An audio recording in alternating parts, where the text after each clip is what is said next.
And don't be circumspect on which one of my commandments you're going to keep. You don't go to choose them. You don't make circumspect. All of these commandments, how many? What does all mean? So if it's important to keep all the commandments, how many does that mean? All right. Keep therefore and do them, for this is your wisdom. This is your wisdom. And your understanding. And your understanding. In the sight of the nations. In the sight of all the other nations. This is your wisdom and your understanding. In the sight of all the nations. And that's what we want you to know. This is our wisdom. This is our understanding. That's how you know that we're on the right track when you go and grab Yahweh's book. Because his laws, he did not change. He commanded us not to change them.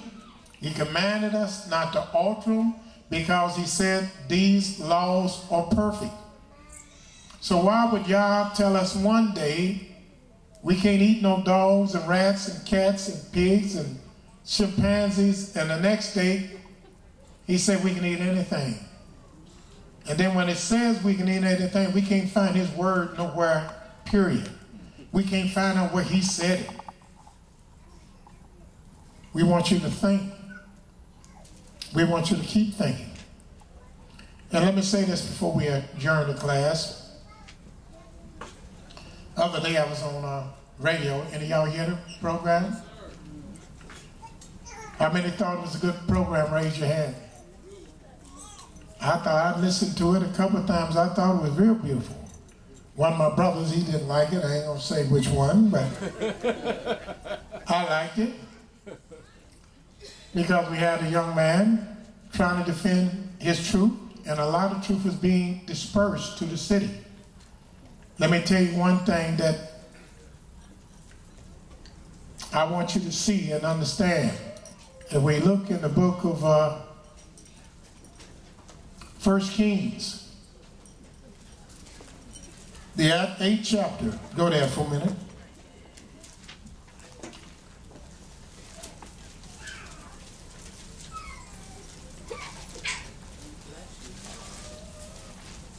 Everybody got it? Now I want y'all to do me a favor. The brothers. All the brothers.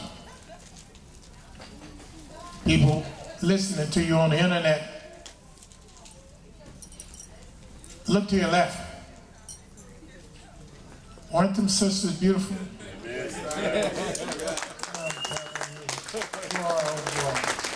Y'all a sight to behold. Yeah. All right. And let's get back to business.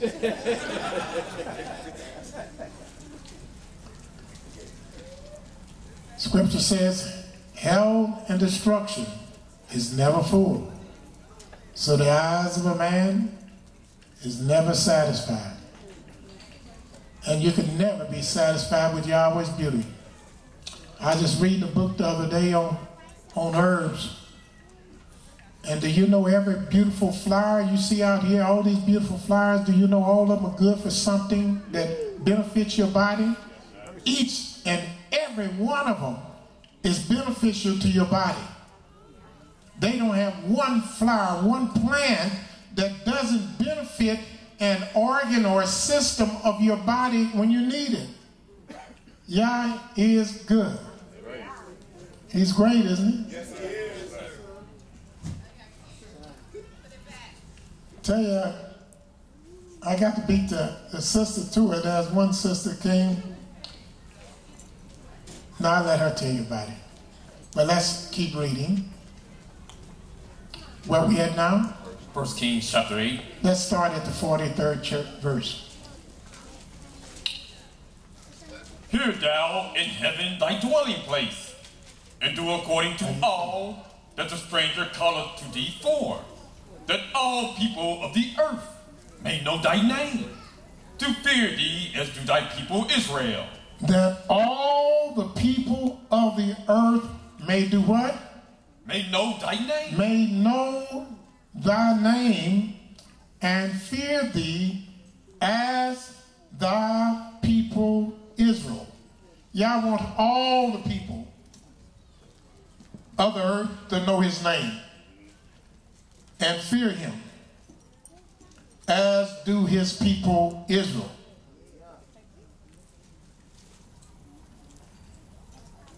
Why is that? Because his name is excellent. His name is royal. And his name is highly significant. Man told me on a radio show that Yah's name is not important above his word. I want y'all to understand this before I show it to you. Go to the book of Psalms 138.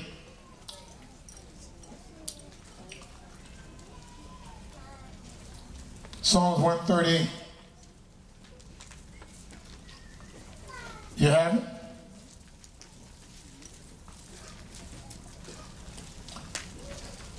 Now I want you to read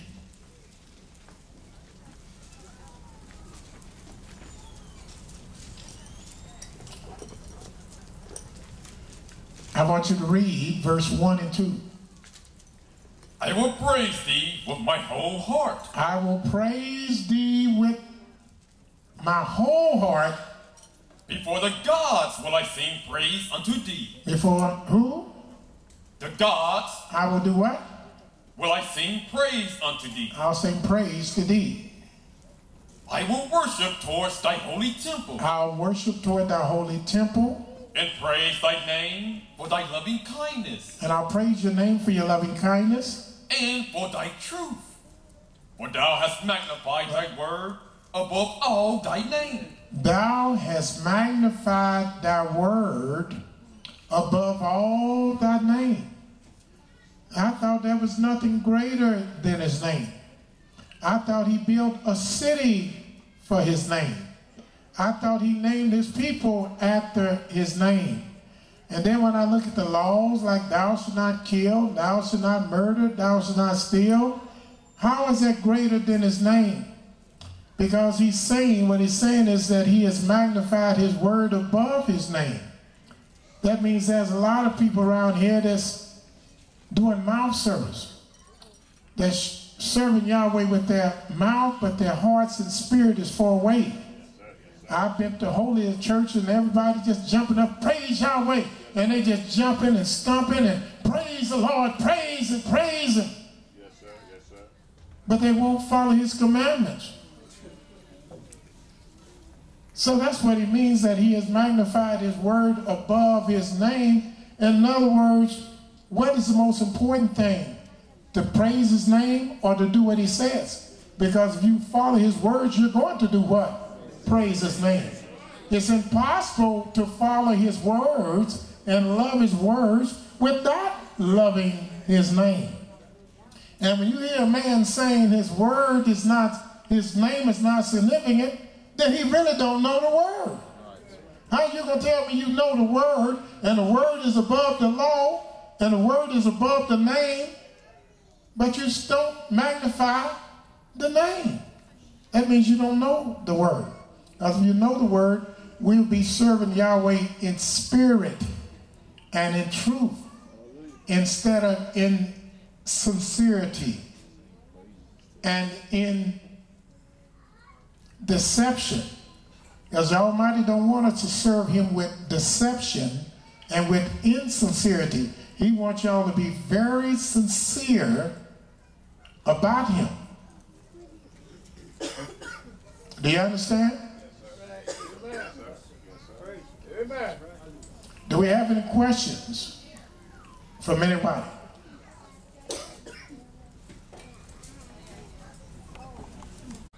Let me show you something else for you, just for you.